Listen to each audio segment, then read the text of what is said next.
sabe, Alexandre, que antes da entrada em vigor do CPC, o Conselho Nacional de Justiça já havia, na sua resolução 125, determinado que os tribunais do país criassem nas suas estruturas administrativas os núcleos permanentes de métodos consensuais de solução de conflitos. Alguns tribunais o fizeram, outros não, mas com o CPC veio a determinação da criação destes novos órgãos. E a esses novos órgãos têm atribuições, entre outras tantas, de criar o cadastro de mediadores, de fomentar os cursos de capacitação, de gerenciar esses cursos de capacitação. Também o credenciamento das câmaras privadas e, muito importante, de instalar os sejusques. Nesses locais, e no Rio de Janeiro nós já temos 23 instalados, são realizadas as sessões de mediação e conciliação e também são gerenciadas as pautas, né, das sessões de mediação e conciliação. E como é importante, né, nós já temos hoje 630 mediadores judiciais cadastrados no PMEC do Rio de Janeiro, Tribunal de Justiça do Rio de Janeiro. Um outro tema que a gente podia, que eu acho importante a gente tratar, é o que a pessoa precisa fazer para se tornar um mediador judicial, né? A lei diferencia a capacitação do mediador judicial para o mediador extrajudicial, né?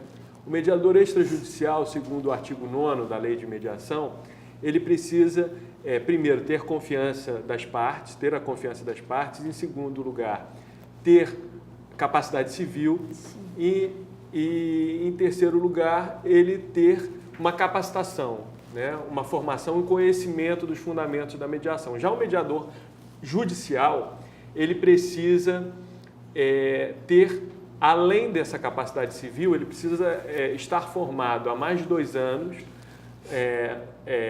numa escola de ensino superior.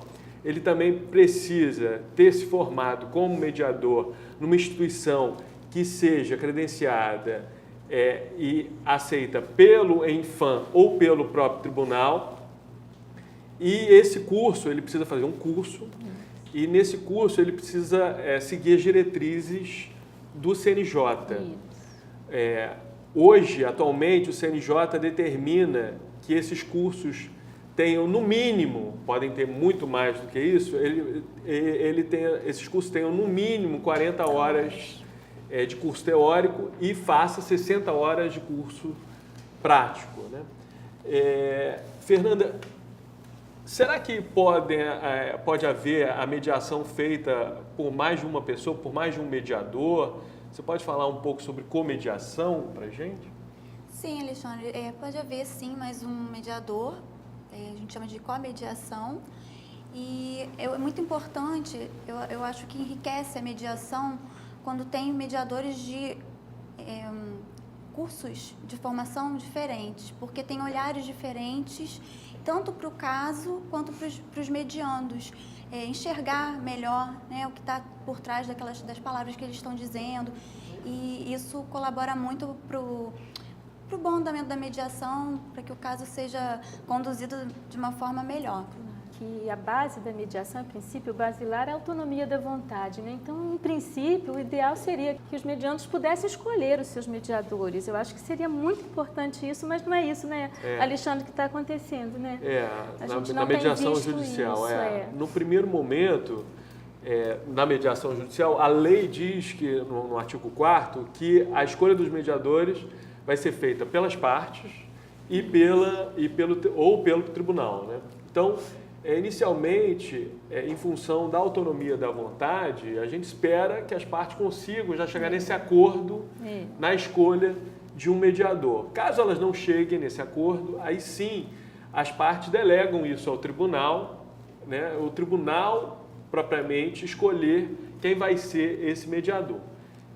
Nesse sentido, se por acaso o tribunal vier escolher por uma questão de distribuição, né, um sistema do tribunal escolher o mediador, as partes têm que aceitar, não ser causas de impedimento, as partes têm que aceitar a escolha do tribunal. Não podem exigir nada extraordinário. Não gostaria de ser esse, gostaria de ser aquele, não poderia ser feito isso. Quero uma mulher, quero um mediador homem, isso não é possível, não tem sido possível. Né? E o ideal é que fosse isso, acontecesse assim no processo, né? Que as partes pudessem pedir a mediação e já fazer a indicação do seu mediador.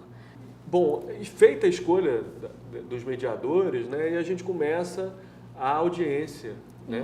A audiência, a realização dessas reuniões de mediação. Sim, o caso é encaminhado, assim, existe a petição inicial, o juiz faz o conhecimento, todas as condições da ação corretas, ele pode encaminhar para mediação. Se nenhuma das partes se manifestou em relação a não desejar a mediação, então esse processo ele é encaminhado para mediação e temos a primeira sessão de mediação, podendo haver outras sessões, também de acordo com cada caso. E a presença do advogado ou do defensor público é essencial. Sem dúvida.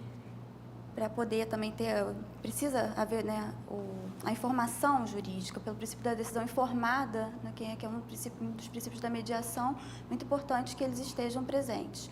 E, assim, caso não haja nenhuma justificativa por algum deles faltar, uma das partes, também existe a multa que o juiz pode aplicar de 2% sobre o valor da causa ou, no caso do benefício econômico, também que poderia a ação gerar para a parte. É importante, eu acho, que também a gente pensar que, apesar de o Código, né, ter estipulado essa mediação no início do processo, em qualquer fase do processo, até mesmo no segundo grau, se for desejo das partes, o processo fica suspenso para que ocorra a mediação, né? Agora a gente tem um outro tema que a gente poderia pensar juntos, que é o tema da questão, que é bastante sensível, questão da remuneração. Né? A questão da remuneração do mediador judicial. Essa questão do trabalho voluntário, porque a lei, ela vem dizendo, a lei e o Código de Processo Civil fala que os mediadores irão receber pelo seu trabalho.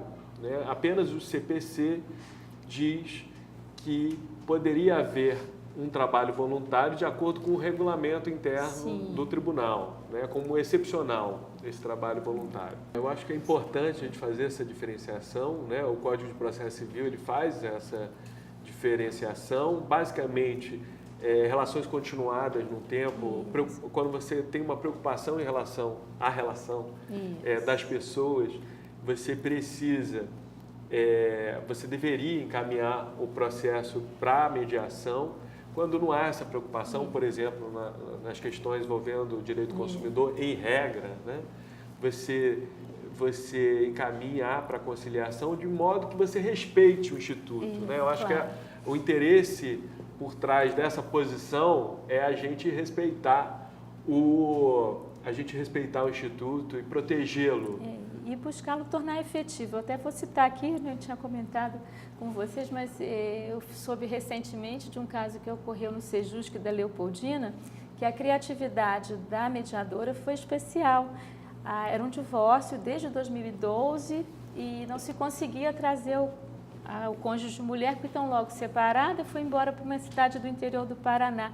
E ela fez, semanas passadas, uma mediação por videoconferência, e conseguiu-se o acordo, terminou-se um processo que desde 2012 rolava no judiciário. Então, a criatividade também do mediador judicial tem que ser levada em conta, né? E principalmente, gente, a do advogado, né, Alexandre? A gente tem que valorizar o trabalho do advogado na mediação, né? O advogado é parte essencial para o êxito, né, da mediação. Sem dúvida.